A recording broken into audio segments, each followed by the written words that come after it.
Hello everyone. Hello hello hello hello hello hello hello hello hello.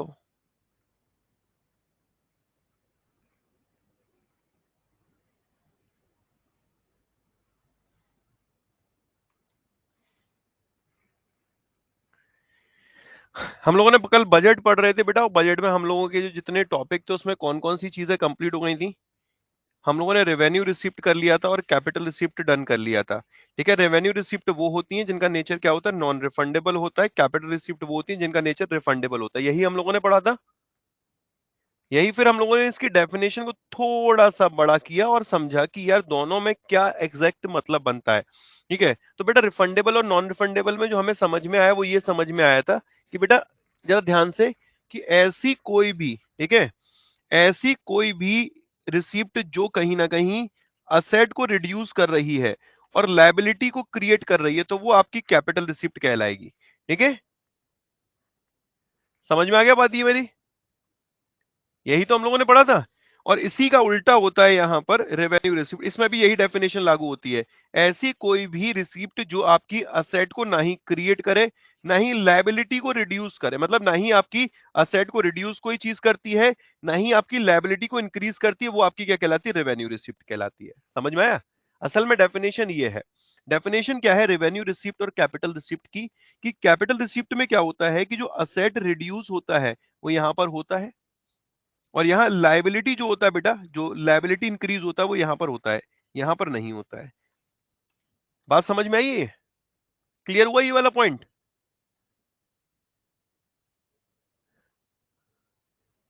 हाँ बेटा, मैंने number बोला था ना। नंबर क्या बताया था मैंने अपना? जरा टाइप करके लिख दो इसमें। तुम्हें याद नहीं है? हाय। हाँ, करंट अफेयर फैकल्टी का नहीं पता तुम्हें? सर इतनी जल्दी खाना खा भी लिया? खाना नहीं खाते बेटा हम लोग, स्नैक्स खाते हैं। बिस्किट खा लिए, नमकीन खा लिए, ये खा लिए, बस हो गया काम। 8126580408। ओके, अब जरा समझो ध्यान से इस पॉइंट, ये पॉइंट समझ में आया? आकांक्षा क्लियर हुआ तेरे बेटा? रेवेन्यू रिसिप्ट क्या है, कैपिटल रिसिप्ट क्या है? कल नहीं थी क्या तू लास्ट क्लास में? यही तो बोला मैंने, कैपिटल रिसिप्ट वो होती हैं जो कि आपकी, या तो असेट को, यहां वर्ड यूज किया मैंने, either either create, either reduce asset और क्रिएट लायबिलिटी। यही तो हम लोगों ने पढ़ा था। आइदर असेट को रिड्यूस करती है या तो लायबिलिटी को इंक्रीज कर देती है, तो वो आपकी कैपिटल रिसिप्ट कहलाती है। यही तो पढ़ा था हम लोगों ने। अब यहां पर आ जाएगा neither.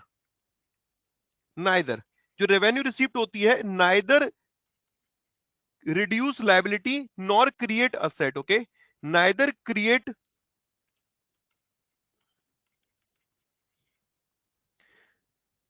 Revenue receipt neither create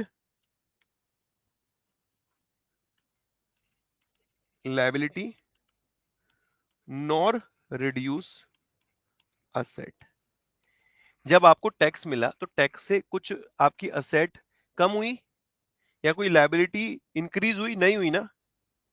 जब आपको चालान का पैसा मिला सरकार को, तो क्या कोई असेट रिड्यूस हुई या कोई लायबिलिटी इंक्रीज हुई? मेरी बात समझ में नहीं आ रही क्या? नहीं आ रही ना?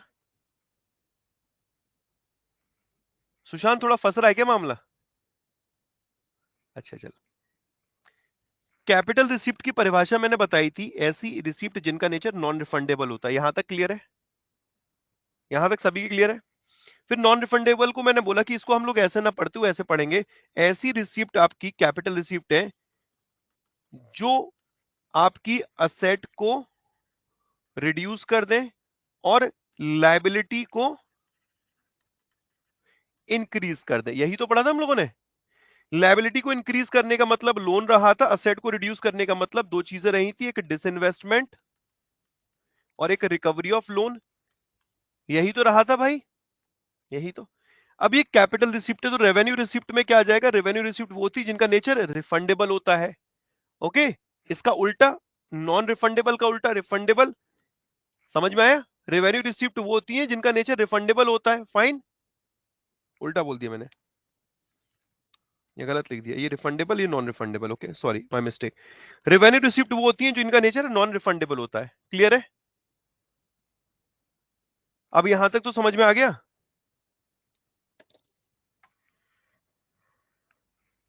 आ भी रहा है कि नहीं आ रहा, पहले मुझे बताओ। अरुण सर,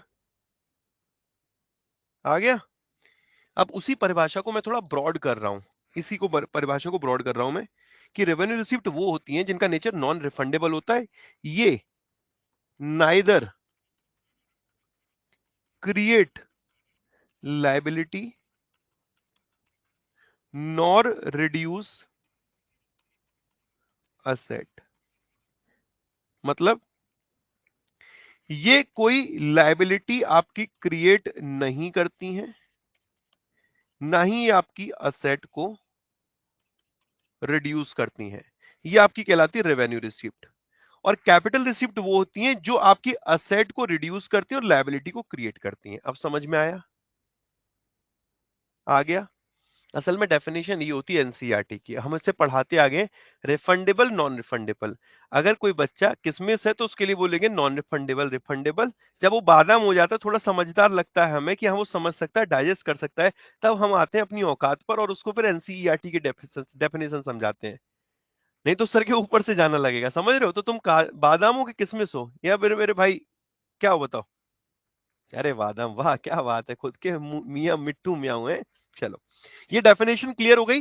ये आपकी सारी क्या है? ये गवर्नमेंट की इनकम है, गवर्नमेंट की इनकम है। ओके, तो रेवेन्यू रिसिप्ट वो जिसका नेचर होता है नॉन रिफंडेबल। नॉन रिफंडेबल मतलब इससे कोई भी लायबिलिटी आपकी नहीं बढ़ रही है, ये सरकार की इनकम है, वापस नहीं करना। वापस करना हो तो तभी तो लायबिलिटी बढ़ती। भाई नॉन रिफंडेबल है, लायबिलिटी नहीं बढ़ रही, कोई असेट रिड्यूस नहीं हो रही, ये तो पैसा आ गया। और ये वो पैसा आया है क्या? कोई संपत्ति का इन्वेस्टमेंट करके पैसा आया है क्या? ऐसा तो नहीं है कि भैया संपत्ति का इन्वेस्टमेंट किया था वो अब खत्म हो गया। भाई इन्वेस्टमेंट कर रखा है, रिटर्न मिल ही रहा है, इंटरेस्ट मिलती रहेगी मिलती रहेगी मिलती रहेगी, प्रॉफिट मिलता रहेगा, डिविडेंड मिलता रहेगा। तो इसका क्या, इससे कोई एसेट रिड्यूस हुई? प्रैक्टिकली बता सुशांत, कोई एसेट रिड्यूस हुई? नहीं हुई ना। तो इसलिए इसको बोल दिया हमने रेवेन्यू रिसिप्ट। कैपिटल रिसिप्ट वो होती है जो कि आपकी या तो असेट को रिड्यूस कर दे या तो लायबिलिटी को इंक्रीज कर दे। Fine, clear?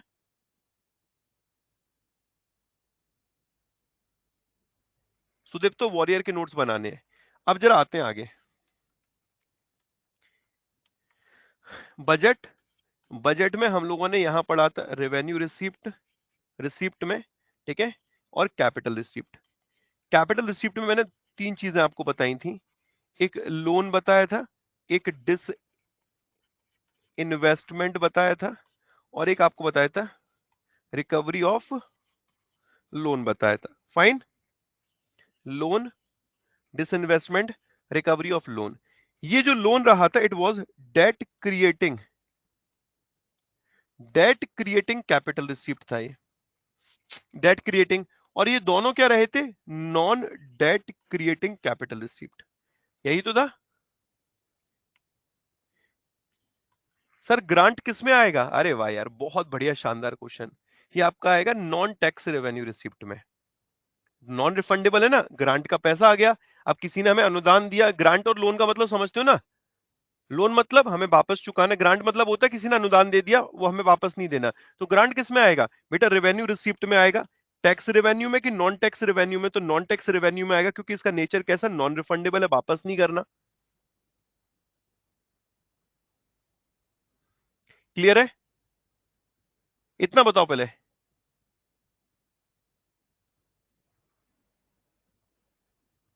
अनुपाल सिंह एक बार मेरे को अनम्यूट करें, 1 मिनट भाई।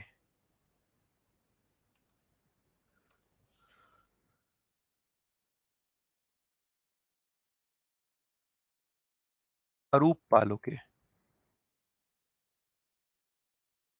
आप अनम्यूट है,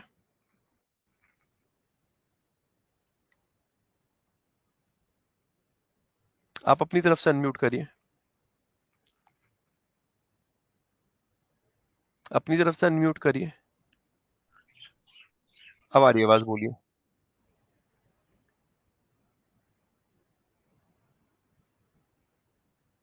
अभी चली गई आवाज, अभी आई थी। सर नमस्कार। नमस्कार सर, राधे राधे, बताइए। सर मैं ये बोल रहा था कि आप सेशन का शुरू में या अंत में जो टॉपिक आप पिछले दिन पढ़ा रहे हैं तो उसका थोड़ा सा क्विज करा देते तो क्या और ज्यादा हमारा याददाश्त हो जाता, क्योंकि नॉक हो जाता उस चीज का जो पिछले दिन आपने पढ़ाया उसको अगर आज के अंत में या आज का सर जैसे sir next sir class sir में। Sir sir confirm, done done done, okay next time से करा दूंगा, okay okay sir. Okay. Quiz तो नहीं कराती हूँ, रिवीजन करा दूंगा, ओके फाइन। चलो अब आगे बढ़ते हैं। ये क्लियर है ये वाला debt creating capital receipt, non debt creating capital receipt? बहुत इंपॉर्टेंट पॉइंट है, इसलिए मैं फिर पूछ रहा हूं जयदीप। ये क्रिएटिंग, डेट क्रिएटिंग मतलब कि लोन ने भैया आपका लायबिलिटी इंक्रीज कर दी, डेट क्रिएट कर दिया। और उसके अलावा नॉन डेट इसलिए क्योंकि उन्होंने कोई लायबिलिटी इंक्रीज नहीं करी है, ओके। अब यहां पर हमने को ना ये तो पढ़ा बजट, बजट में हम लोग एक जो यहां पर दूसरा पार्ट पढ़ने जा रहे हैं, ये आपका आता है expenditure, okay it is expenditure, okay. और ये जो एक्सपेंडिचर है भाई, एक्सपेंडिचर में आएगा आपका एक रेवेन्यू एक्सपेंडिचर और एक आएगा कैपिटल एक्सपेंडिचर। समझ में आ रही है बात? Revenue expenditure capital. अब हम लोग इसकी डेफिनेशन पढ़ेंगे। रेवेन्यू रिसिप्ट हो गया, कैपिटल रिसिप्ट हो गया, रेवेन्यू। अब आते कैपिटल एक्सपेंडिचर, पहले इसे पढ़ो।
क्लियर है, समझ में आ गई?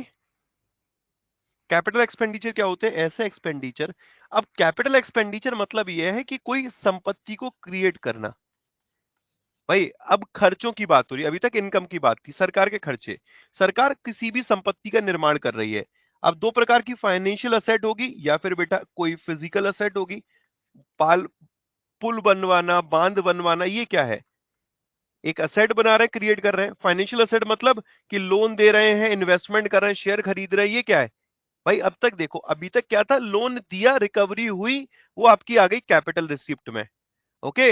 इन्वेस्टमेंट किया, बाहर निकाल लिया, डिसइन्वेस्टमेंट कैपिटल रिसिप्ट में। अब उससे पहले का फेज, इन्वेस्टमेंट किया, पैसा गया ना, पैसा गया ना, खर्चा है ना, तो ये कब संपत्ति का निर्माण कर रहा है, तो ये कैपिटल एक्सपेंडिचर, आपकी कैपिटल क्रिएट कर रहा है, आपकी संपत्ति बना रहा है ये, ओके। इससे कुछ ना कुछ आपकी असेट बन रही है जो आपको प्रॉफिट अर्न करके दे रही है। समझ रहे हो? आपने लोन दिया है, ये आपकी क्या है? एक असेट क्रिएट हो गई जो आपकी अर्न करके दे रही है, तो ये क्या है? Capital expenditure. तो there are expenditure of the government which result in creation of physical और फाइनेंशियल असेट। समझ में आया? फाइनेंशियल असेट में लोन आ गया, ठीक है, इन्वेस्टमेंट आ गया आपका, ये लोन आ गया, इन्वेस्टमेंट आ गया, इसने आपकी फाइनेंशियल असेट को क्रिएट किया है। और reduction in financial liability, okay, और आपकी फाइनेंशियल लायबिलिटी को रिड्यूस किया है। मेरी बात समझ में आ रही है? फाइनेंशियल लायबिलिटी को रिड्यूस करने का मतलब क्या है?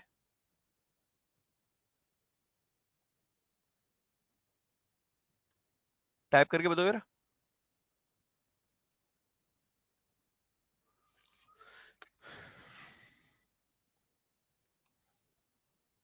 लोन रीपे, वेल डन यार, लोन पे कर दिया। हम पर जो लोन चल रहा था, वो लोन हमने क्या कर दिया? रीपे कर दिया। तो तुम्हारी एक चीज समझ में आ रही है? जो कैपिटल एक्सपेंडिचर हो रहे हैं, वो कैपिटल रिसिप्ट से हो रहे हैं। देखो, प्रैक्टिकली देखो ना, कैपिटल एक्सपेंडिचर कैपिटल रिसिप्ट से कनेक्टेड चल रहे हैं। कैपिटल एक्सपेंडिचर कैपिटल रिसिप्ट से। क्यों? क्योंकि डिसइन्वेस्टमेंट पहले इन्वेस्टमेंट हुआ, कैपिटल एक्सपेंडिचर हुआ, तभी तो वो कैपिटल रिसिप्ट हुआ डिसइन्वेस्टमेंट बन के। जब लोन लोन दिया गया तो वो एक कैपिटल एक्सपेंडिचर हुआ, सेट क्रिएट हो गई। जब रिकवरी ऑफ लोन हुआ तो बेटा वो आपके लिए क्या हो गया? कैपिटल रिसिप्ट का पार्ट हो गया। जब आपने लोन लिया, जब आपने लोन लिया, कैपिटल रिसिप्ट है। जब उसको रीपे कर दिया, वो कैपिटल एक्सपेंडिचर है। फाइनेंशियल लायबिलिटी आपकी रिड्यूस हो गई। मेरी बात समझ में आ रही है? बात क्लियर हो रही है? थोड़ा फंस रहा है क्या मामला सुशांत? अरे यार कोई भी संपत्ति क्रिएट करना, फाइनेंशियल असेट पे करने की टेंशन नहीं है, पैसा खर्चा फाइन, चलो खर्चा ये तो this include expenditure on acquisition of land, भूमि खरीदना, बिल्डिंग बनाना, मशीनरी लेना, equipment, investment in share capital expenditure, loan and advances by central government to state and union territory government, PSU other, ये सब किसका पार्ट है? कैपिटल एक्सपेंडिचर का part है। क्लियर है दोस्त इतना?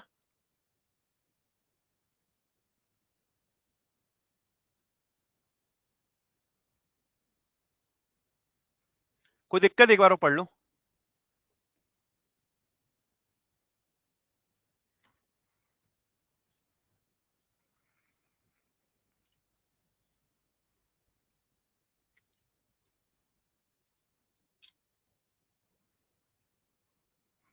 एक बार इसे पढ़ो फटाफट से।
आवाज आ रही है? ठीक है, सॉरी इतनी देर से मैं बक बक बक बक किए जा रहा था। अगर यहां से एक नंबर पक्का हो जाएगा। रेवेन्यू एक्सपेंडिचर वो एक्सपेंडिचर होते हैं जो इनकर्ड होते हैं for the purpose other than creation of physical asset financial, ऐसे खर्चे जो आपकी कोई संपत्ति का निर्माण ना करे, कोई ना ही वित्तीय संपत्ति हो ना ही कोई भी बेटा फिजिकल संपत्ति हो, तो उसको हम बोलते हैं रेवेन्यू एक्सपेंडिचर। अब इसमें कौन कौन से एक्सपेंडिचर आपके आएंगे? कौन से एक्सपेंडिचर इसमें आएंगे आपके? सरकार गवर्नमेंट डिपार्टमेंट रन कर रही है, गवर्नमेंट स्कीम पे पैसा खर्च कर रही है, जितने भी खर्चे जो संपत्ति का निर्माण ना करें, किसी भी असेट का निर्माण ना करें, चाहे फिजिकल हो फाइनेंशियल हो, वो सारे खर्चे। 5 ईयर प्लान चलता था, पंचवर्षीय योजना, वो भी इसी पर बेटा खर्च किए जा रहे पैसे, वो भी किसमें? रेवेन्यू एक्सपेंडिचर में। It relate to those expenses incurred for normal functioning of government department, various services, interest payment, जो आपने लोन लिया है, जो सरकार ने लोन लिया है, उस पर जो इंटरेस्ट पेमेंट होता है, okay, debt incurred by the government, grant given to the state government, सरकार ने राज्य सरकारों को ग्रांट दी है, अनुदान दिया, वो भी किसका पार्ट है? इसी का पार्ट है। गवर्नमेंट एम्प्लॉय सैलरी बेटा इसी में, कंचन पांडे इसी में। ठीक है, समझ में आ गया पॉइंट? पढ़ो एक बार इसको तसल्ली से।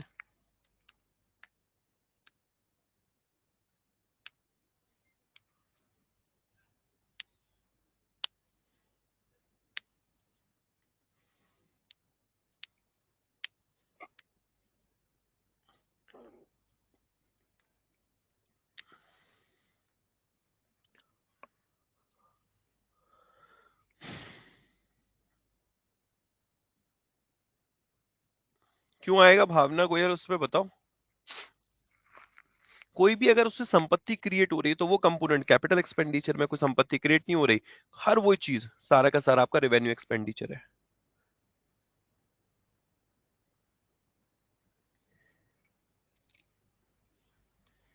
ठीक है, सारी सैलरी बेटा रेवेन्यू एक्सपेंडिचर।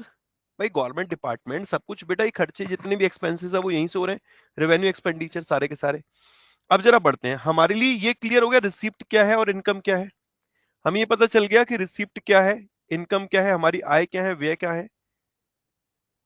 एक मूवी आपने देखी होगी, उसमें बोलता आमदनी अठन्नी खर्चा रुपया। देखिए इसका मतलब क्या है कि आमदनी तो 98 है, खर्चा क्या कर रहा है, 1 रुपया कर रहा है।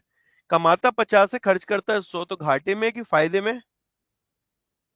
अरे यार रिसिप्ट आपकी 150 है, ठीक है, खर्चे आपके 100 हैं, खर्चे ज्यादा हैं, तो आप किस में चल रहे हो, 50 रुपए के घाटे में, डेफिसिट में। ओके, अगर आपका रेवेन्यू 50 है, ठीक है, और एक्सपेंडिचर आपका 20 है, तो आप किस में चल रहे हो बेटा, फायदे में। ये आपका सरप्लस है, ठीक है। हम लोग पढ़ने जा रहे हैं जो डेवलपिंग कंट्रीज होती हैं उनका बजट जो बनता है वो डेफिसिट बजट बनता है, ओके। उनकी जो रेवेन्यू होता है वो 50 है और एक्सपेंडिचर ज्यादा रहता है। अब ऐसे में हम लोग यहाँ पर डेफिसिट पढ़ेंगे, इनको बोलते हैं टाइप्स ऑफ डेफिसिट। क्या बोलते हैं ना, टाइप्स ऑफ डेफिसिट, ओके। ये टाइप ऑफ डेफिसिट कौन कौन सी, जरा फटाफट देखिए। Revenue deficit, budgetary deficit, fiscal deficit and primary deficit. ये आज आपका एक एक पॉइंट क्लियर होने वाला है, तसल्ली से ध्यान से सुनिएगा। Revenue deficit, budgetary deficit, fiscal deficit, primary deficit. सबसे पहले आते हैं यहां पर बजटरी डेफिसिट पे। एक पेज मिल जाए। रिसिप्ट में मैंने क्या क्या पढ़ा था, रिसिप्ट एंड एक्सपेंडिचर, यही था। रिसिप्ट में दो चीजें थी, रेवेन्यू रिसिप्ट और कैपिटल रिसिप्ट। एक्सपेंडिचर में दो चीजें थी, revenue expenditure and capital expenditure, यही था भाई, यही था।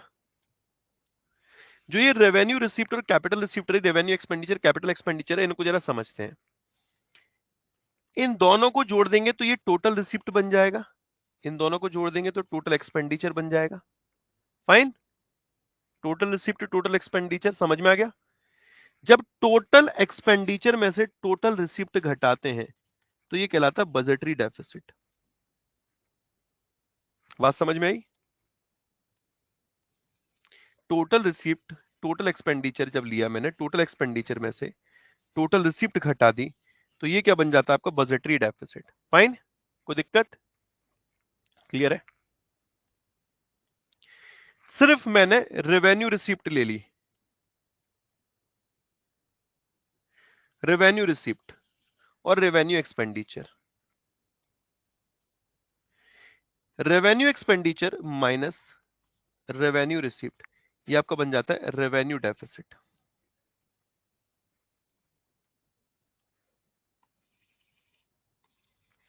बात समझ में आई। जब टोटल लिया मैंने तो बजटरी डेफिसिट, सिर्फ रेवेन्यू वाला लिया तो रेवेन्यू डेफिसिट। कोई दिक्कत, ये दोनों डेफिसिट क्लियर हो गए। मतलब हमारे लिए ये क्लियर हो गया, बजटरी डेफिसिट क्लियर हो गया और रेवेन्यू डेफिसिट क्लियर हो गया, यही तो है। अब देखो एक स्टोरी समझते हैं। मेरे पिताजी थे, बैठे थे घर पे, मैं भी था, तो मेरे से कहते हैं कि आशीष तेरे पास कितने रुपए हैं। मैंने कहा सच बताऊं कि झूठ। कह रहे सच बता दे। तो मैंने कहा मेरे पास 50,000 रुपए हैं। कितने रुपए, 50,000 रुपए भाई, ठीक है। 50,000 में से जो आशीष गौतम के उसमें थे दैट वाज 40,000, मेरे कितने थे, 40,000। और मैंने as a loan Santosh sir से अपने 10,000 रुपए लिया था। समझ में आ गया। लेकिन मेरे पिताजी ने मुझसे पूछा तेरे पास कितने रुपए, तो मैंने क्या उनको आंसर दिया, मेरे पास 50,000 है। मेरे पिताजी को पता है कि 50,000 में कितने मेरे हैं और कितने मैंने लोन के तौर पर लिए, नहीं ना। तो 40 तो मेरे हैं और 10,000 किसके हैं, मेरे प्रिय मित्र संतोष सर के। मेरा जो एक्सपेंडिचर हुआ ये हुआ 1,00,000 रुपए। कितना एक्सपेंडिचर हुआ मेरा, 1,00,000 रुपए। मेरा जो डेफिसिट आ रहा है, कौन सा डेफिसिट भाई, टोटल एक्सपेंडिचर है ये टोटल रिसीप्ट है, तो मेरा कौन सा डेफिसिट आएगा, ये बजटरी डेफिसिट। भाई टोटल है, बजटरी डेफिसिट कितना आ रहा है, 1,00,000 माइनस 50,000 इज इक्वल टू, इसको हम लोग 1,00,000 की जगह कर लेते हैं थोड़ा कैलकुलेशन सही करने के लिए।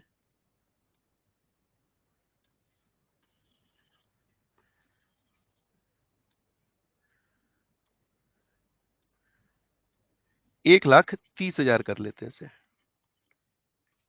जिससे कि बराबर नहीं आएगा पेमेंट घटने के बाद। ठीक है, 1,30,000। तो यहाँ बचा कितना पैसा?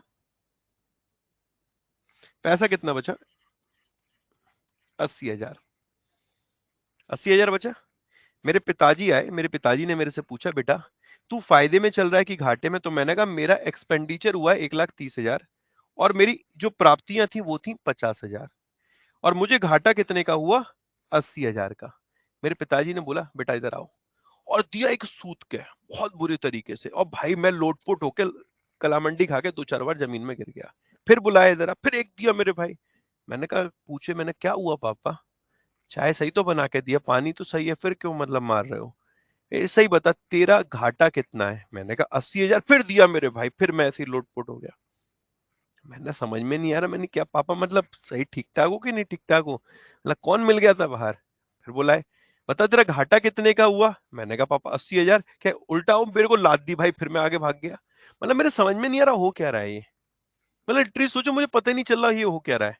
मैंने कहा पापा बद्दे को सुनो, पापा पापा अपनी जगह, अब बहुत देर हो गई, इज्जत अपनी जगह, ठीक है? अब ये बताओ इतनी देर से मजे क्यों ले रहे हो?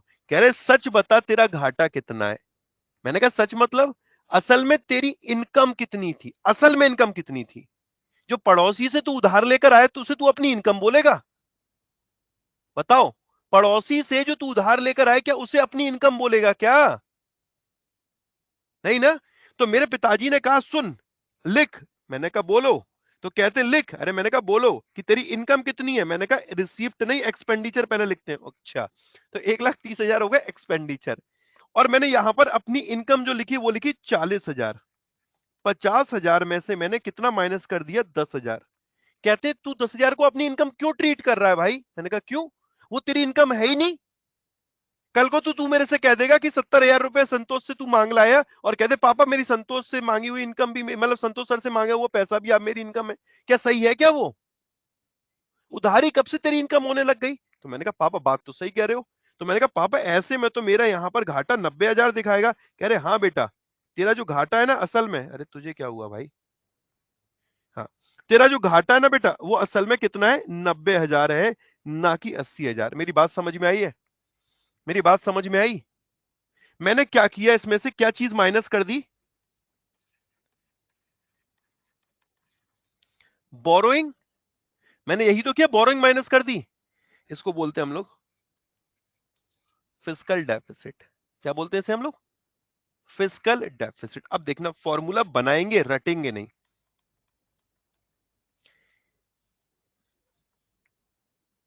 टोटल एक्सपेंडिचर, टोटल एक्सपेंडिचर मतलब क्या आएगा? Revenue expenditure plus capital expenditure, यही तो आएगा।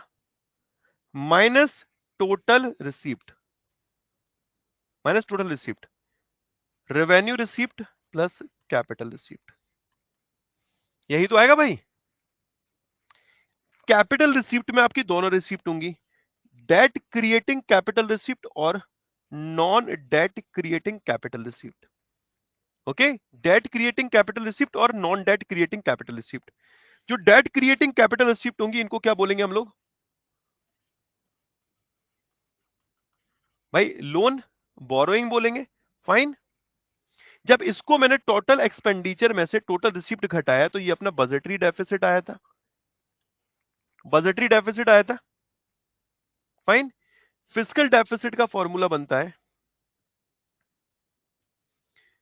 टोटल एक्सपेंडिचर ज्यों की त्यों उठ के आ जाएगा, revenue expenditure plus capital expenditure minus total receipt में रेवेन्यू रिसीप्ट अपनी जगह, यहां कैपिटल रिसीप्ट माइनस करेंगे हम लोग यहां, या यहां यू लिख सकते हैं capital receipt excluding, excluding borrowing. बात समझ में आई? बात समझ में आ गई?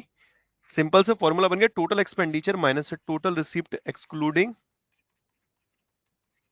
बोरोइंग। या फिर total expenditure minus revenue receipt, okay, plus capital receipt excluding borrowing. मतलब तो वही है। या फिर total expenditure minus revenue receipt plus non debt creating capital receipt. ये बताओ बात समझ में आई? सुदेश, पॉइंट समझ पहले लिखियो, बाद में ये जितनी भी बातें लिखी हैं समझ में आई हैं कि नहीं आई हैं? स्वरा,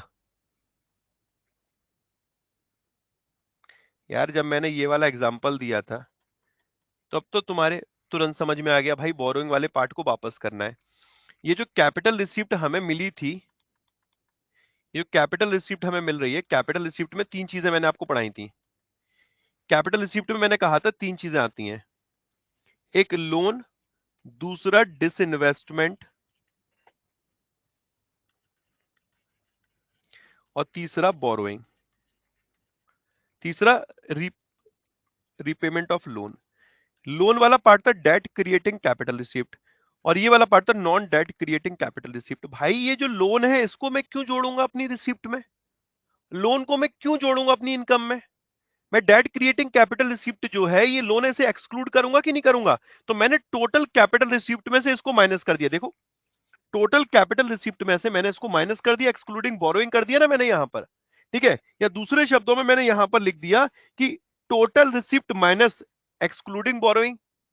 भाई एक्सक्लूडिंग बोरोइंग बात तो वही है ना।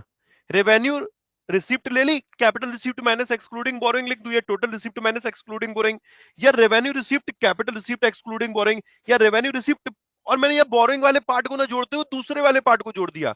दूसरा वाला पार्ट हो गया non debt creating capital receipt, disinvestment और रिकवरी ऑफ लोन। समझ में आया? This was question of your examination in SBI clerk last year.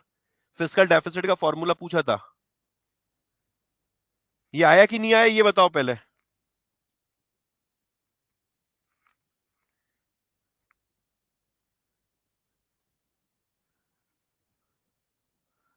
पढ़ लो एक बार और।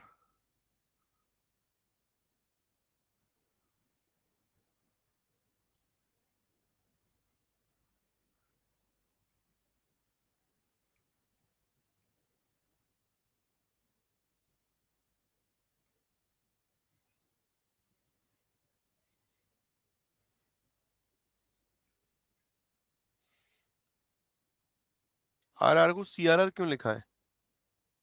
कहाँ लिखा भाई? मैंने जबरदस्ती सीआरआर कर रहा है तू?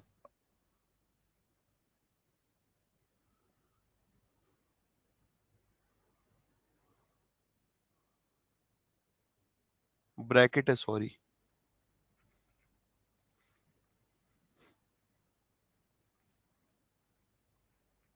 मित्तल ब्लॉक कर दूंगा मैं तेरे को, मजे मत ले।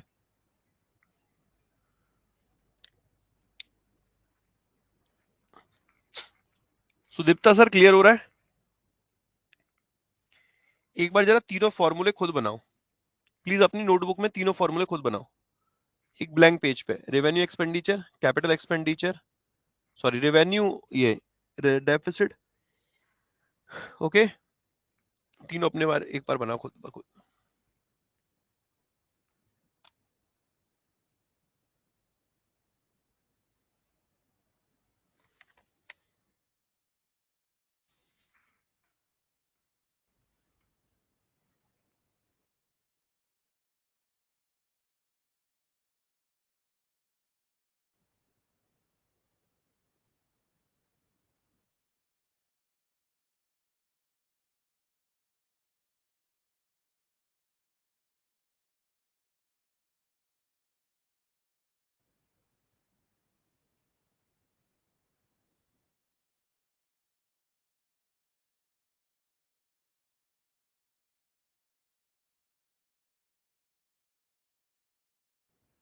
अरे सुदीप्ता बना ले भाई, बना ले।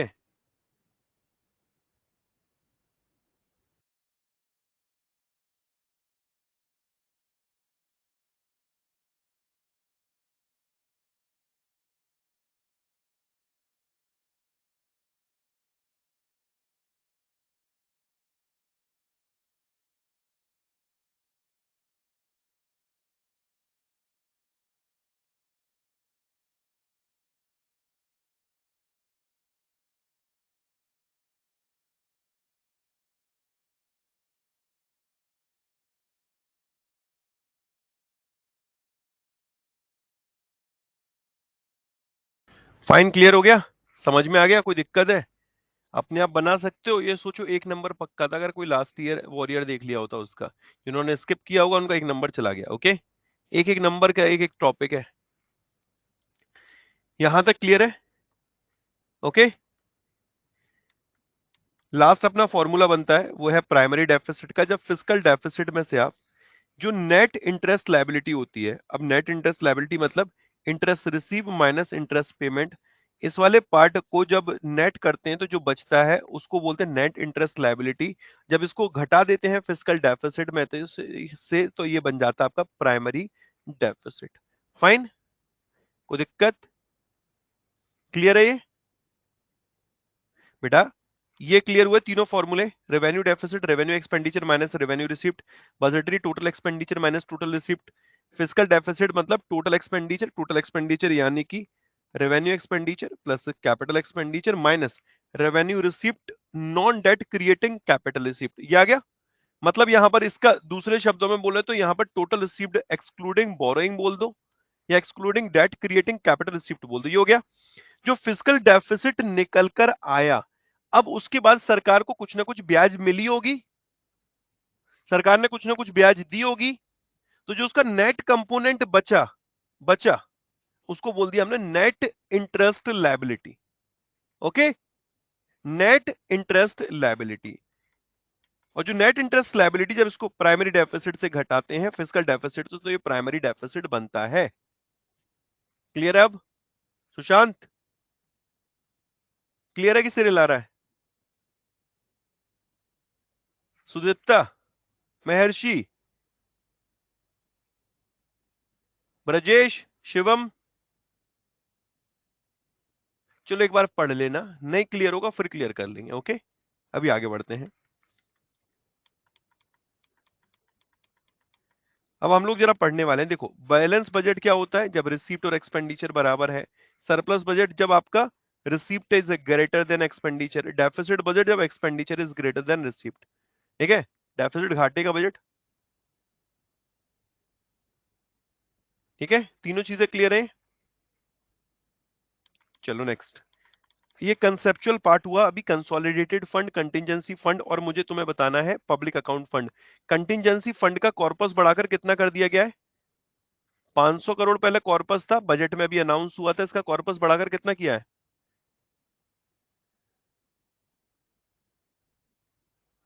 35,000 करोड़, 30,000 करोड़। चलिए, वेल डन। अब जरा बजट पढ़ने वाले हैं। जब ये एसबीआई का पेपर हो जाएगा ना 2 तारीख के बाद, तो मैं तुम लोगों के बैच में और एक्स्ट्रा तरीके से एफर्ट डालूंगा।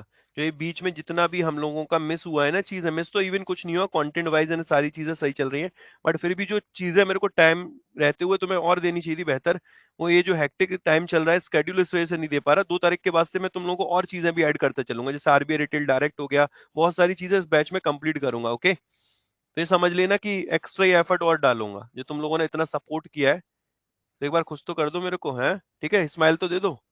सुमित, मुंह ही बनाता रहता है, स्माइल तो दे दे एक प्यारी सी।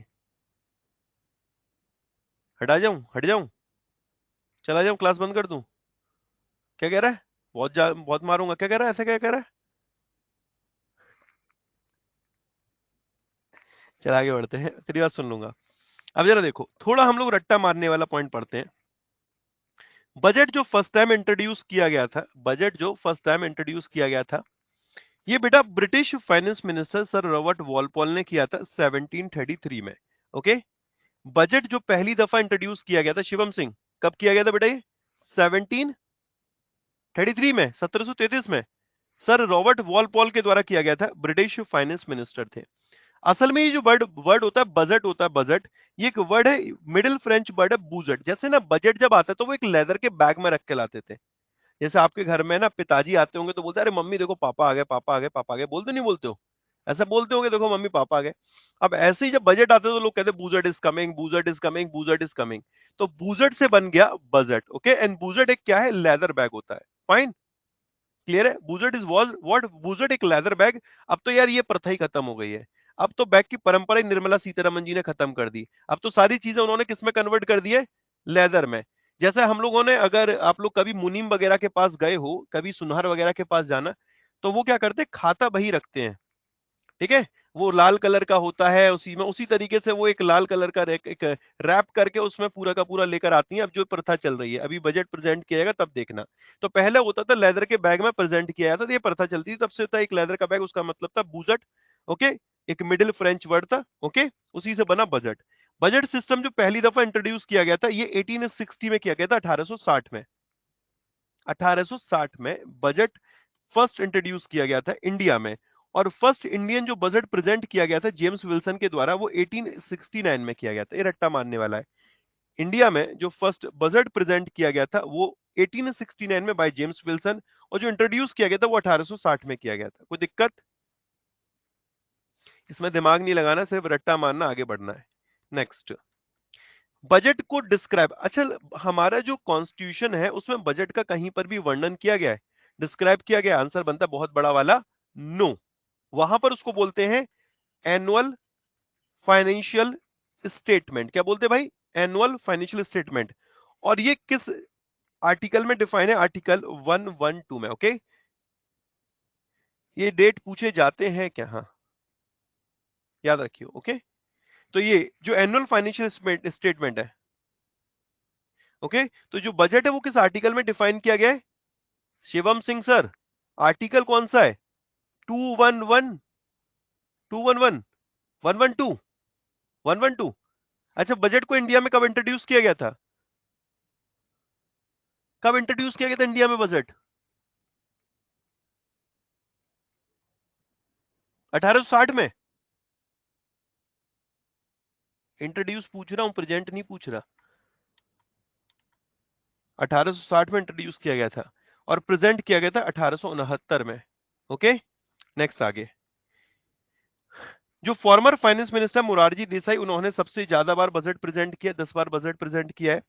मुरारजी देसाई इकलौते फाइनेंस मिनिस्टर थे जिन्होंने 1964 पे 1968 में अपने बर्थडे वाले दिन, इनका बर्थडे 29 फरवरी को पड़ता है, तो 1964 में और 1968 में इन्होंने बजट प्रेजेंट किया था, ठीक है।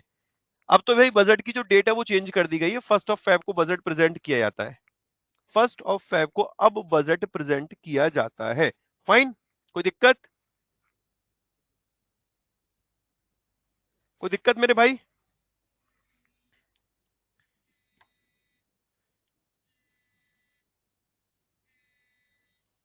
चलिए नेक्स्ट आगे बढ़ते हैं।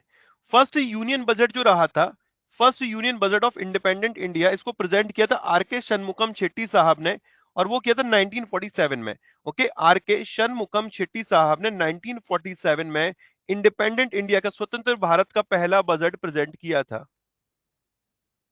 क्लियर है भाई? कोई दिक्कत? Clear? Next, first union budget of Republic of India was presented by John Mathai. John Mathai थे, इन्होंने इंडिया का फर्स्ट बजट प्रेजेंट किया था। कौन सा? रिपब्लिक, गणतंत्र भारत का पहला बजट किसने किया?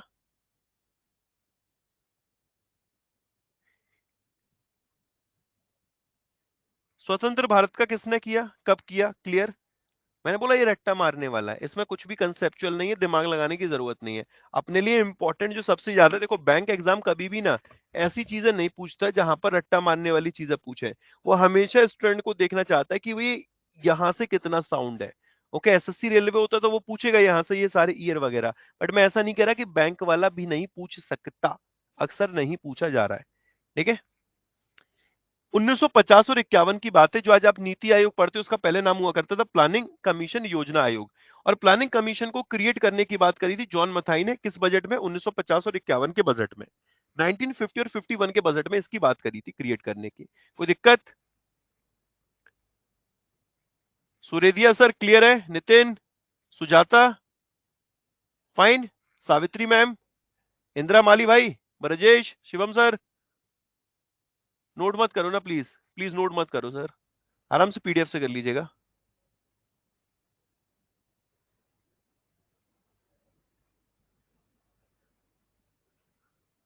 ठीक है। इसे पढ़ लो एक बार आराम से।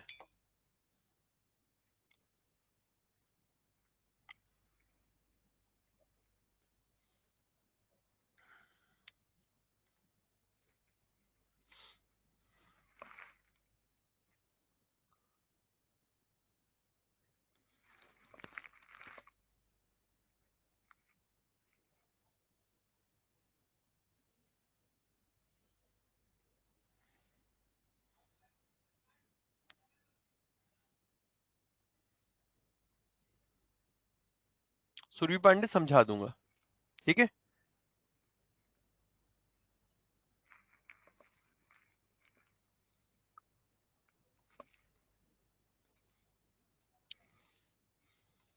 फाइन, ये क्लियर है तीनों।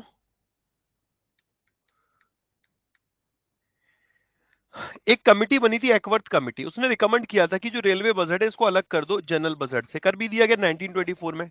रेलवे बजट जनरल बजट अलग अलग प्रेजेंट होता था, किस कमिटी के रिकमेंडेशन पे, एक्वर्थ कमिटी की पे। लेकिन अब उसको मर्ज कर दिया गया है। Committee headed by NITI Aayog member विवेक देवरा, उन्होंने सजेस्ट किया था कि रेलवे बजट और यूनियन बजट को मर्ज कर दिया जाए 2017-18 से। तो 2017-18 से railway budget and union budget दोनों को मर्ज कर दिया गया विवेक देवरॉय कमेटी की रिकमेंडेशन पे, और एक्वर्थ कमेटी की रिकमेंडेशन पे इसको अलग कर दिया गया, तो सेपरेट कर दिया गया। किस कमेटी के रिकमेंडेशन पे सेपरेट किया गया, किसकी रिकमेंडेशन पे अलग किया गया, ये दोनों याद रखना है।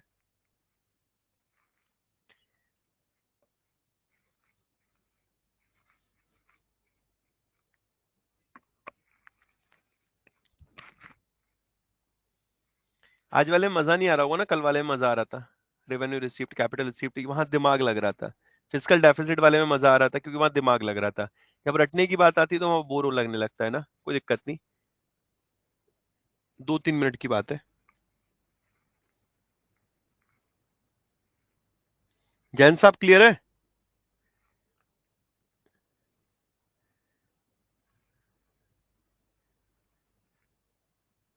Next, done. Budget complete. Budget का छोटा सा पार्ट है, वो आपके लिए होमवर्क में लिखो। What is the meaning of consolidated fund, contingency fund and public account fund? Consolidated fund, contingency fund and public account fund, ठीक है। Consolidated fund, contingency fund and public account fund. Sushant कुछ पूछ रहा है?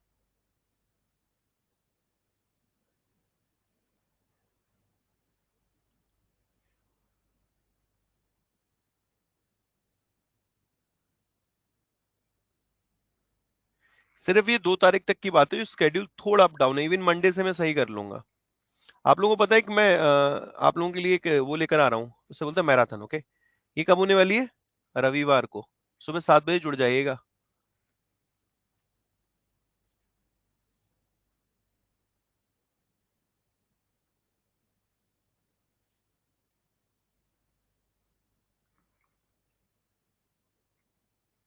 सर जी आ जाओ chicken खाने। यार sorry यार, मैं वेजिटेरियन हूँ, चिकन खाता नहीं।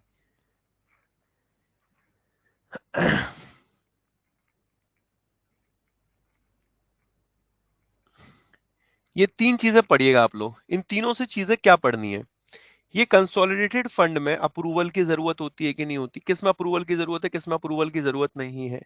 ना कर पाओ कोई दिक्कत नहीं है, मैं खुद करा दूंगा, अगर तनिक कर लोगे तो आपके लिए फायदेमंद रहेगा।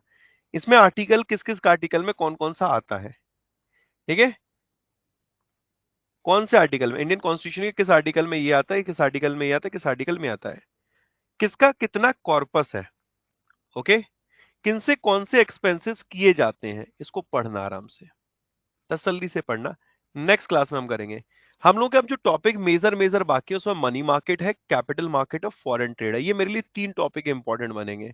मैं सोच रहा हूँ मंडे मनी मार्केट करा दूं। मनी मनी मार्केट से क्वेश्चन ज्यादा आते हैं, ठीक है। पहले हम लोग जो करेंगे मनी मार्केट करेंगे, इसके अलावा तो कुछ बचा नहीं। Money market, capital market, foreign trade, और फिर आएंगे हम लोग उसके बाद एनपीए, बेसिल नॉर्म्स और प्रॉम्प्ट करेक्टिव एक्शन पे, ओके। देन फिर हम लोग लास्ट में नेशनल इनकम अपना लास्ट टॉपिक करेंगे, ओके। फाइन, तो अपना टॉपिक यहीं रखते हैं। बाकी इसके अलावा जो अपडेटेड चीजें लाइक ई रूपी में कराऊंगा आपको अलग से, आरबीआई रिटेल डायरेक्ट स्कीम अलग से कराऊंगा, वो एक्स्ट्रा क्लासेस मिसलेनियस में चलेंगी। इसके अलावा अभी हम लोगों ने जो integrated ombudsman scheme I think वो तो कंप्लीट कर ली है। इंटरनल ओम्बड्समैन स्कीम एनबीएफसी की वो करानी है मेरे को। जितने भी नए नए पीआईडीएफ हम लोग अलग से और पढ़ेंगे। रिजर्व बैंक इनोवेशन हब पढ़ेंगे, कोहार्ट पढ़ेंगे, ठीक है। ये सारी चीजें पढ़ने वाले हैं। अभी तक 8 तक हम लोगों ने नहीं पढ़ी थी, वॉरियर 8 तक, बट वॉरियर 9 में ये सारी चीजें हम लोग एक्स्ट्रा, जितने भी आरबीआई के सर्कुलर है, प्रेस रिलीज है, उनसे रिलेटेड पॉइंट है, उन सबको करने वाले, ओके। कितने सेशन बचे होंगे नितिन, मानकर चल लमसम इसमें जो सेशन बचे होंगे तेरा, ये 20 तारीख से 15-20 तारीख तक तो जाएगा, ठीक है। 15-20 तारीख तक तो ये सेशन जाएगा, नहीं तो फिर मैं कोशिश करूंगा थोड़ा जल्दी इसको रेगुलर क्लासेस लेकर।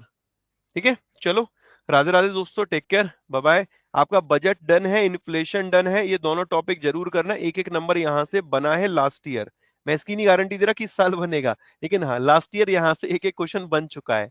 एक फिजिकल डेफिसिट पूछा था और सीपीआई पूछा गया था। यूपी पीसीएस में डब्ल्यूपीआई का लॉन्च पूछ लिया था कि कौन करता है, बेस ईयर पूछ लिया गया है। तो ये सारी चीजें याद रखना, सीपीआई का बेस ईयर 2012 है और डब्ल्यूपीआई का 11-12 है। इस तरीके से चीजें याद रखना सारी, ठीक है। चलो bye bye, Radhe Radhe, take care.